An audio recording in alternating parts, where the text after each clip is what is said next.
guys, and welcome back to another episode of Should You Bake It? Today we are going to start with a fall fan favorite, and I want to thank one of my husband's friends at his work for requesting this first, and one of my favorite friends for requesting this as well. Now I know this is going around a lot on YouTube, Pinterest, Facebook. These are going to be the apple pie filled cookies with the lattice top with a twist.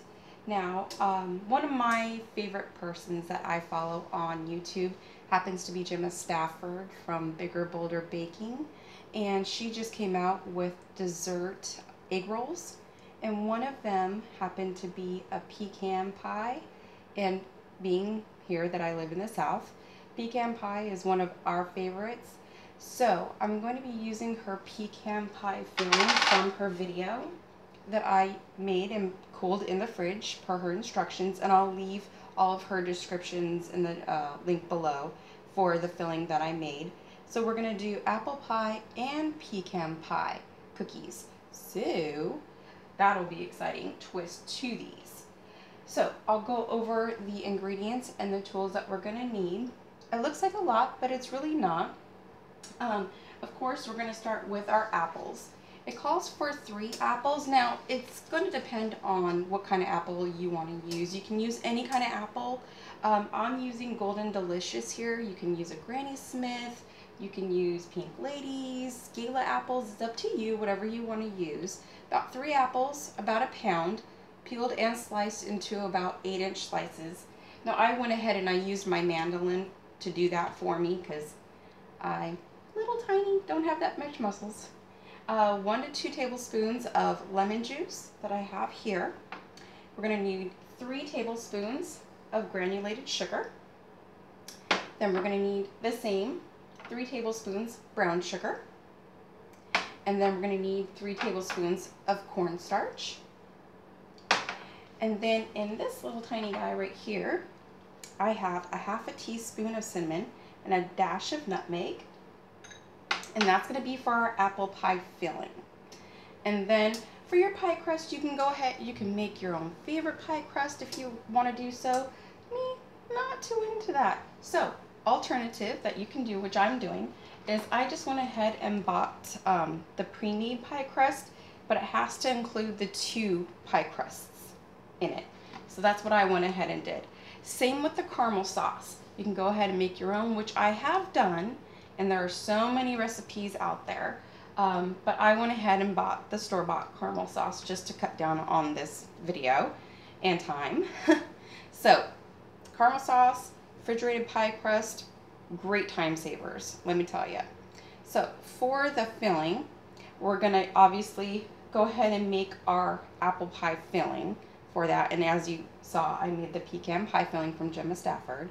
And additionally, we're going to need 1 egg. And we're going to lightly beat that in a separate bowl to sprinkle on top of that. After we beat our egg and then brush the tops, we're going to sprinkle 1 teaspoon of cinnamon mixed with a 1/4 cup of sugar. And I just have that in the bowl with that half a teaspoon. And I have a pastry brush that I just used for baking to wipe the tops with the egg wash. And I have my pot here that we're going to mix our apples and all of the toppings in over here, and that's what we're going to get started on first. There's our apple pie filling, since I already have the pecan pie filling already done. So I'm going to get set up over here because it's just me filming today, and then we're going to go and start this. Okay, so the first step is we are going to preheat our oven to 350 degrees, and then in our sauce pot we're going to take all of our ingredients, our sugar, our 3 tablespoons of sugar, 3 tablespoons of brown sugar, 3 tablespoons of cornstarch, and make sure you can get it all out because it has a tendency to stick. It's not coming out, we'll get all that out. And our spices as far as our nutmeg and our cinnamon, and our water, and our sauce pot. And we're going to bring that up to a boil on medium-high heat, and we're going to let that boil for 2 minutes. and then we're going to come back. And I have our apples that are sliced with the lemon juice poured on top of them standing by, and then we'll come back. Okay, so be careful and watch this, don't walk away because it boils real quick.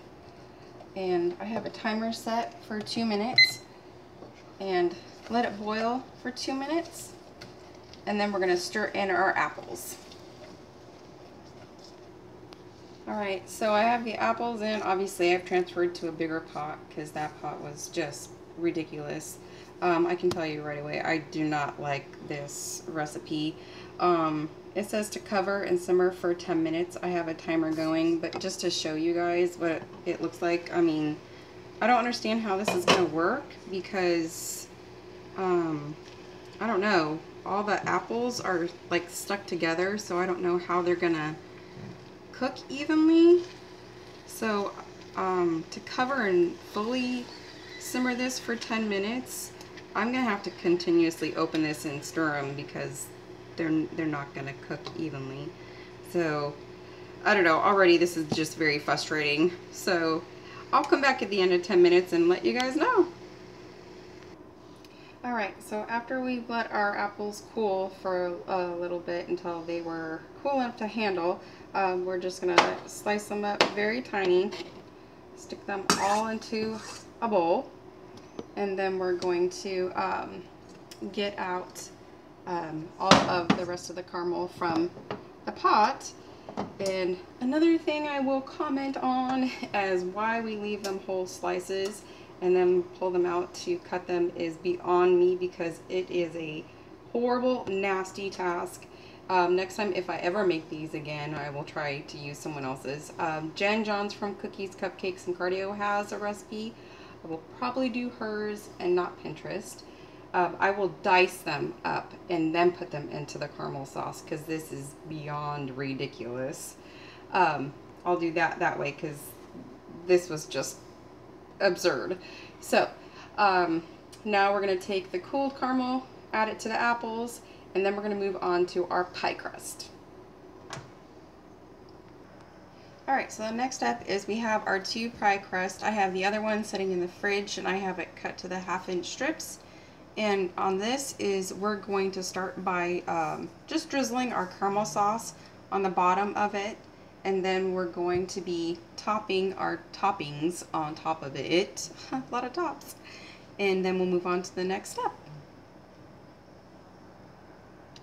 Okay, so I'm gonna go ahead. I have my apple pie and I have my pecan pie filling, and I'm just going to probably do 1/2 and 1/2, and then, to be honest, well, I'm probably going to use more of the pecan because I'm really not excited about how the apple pie one turned out.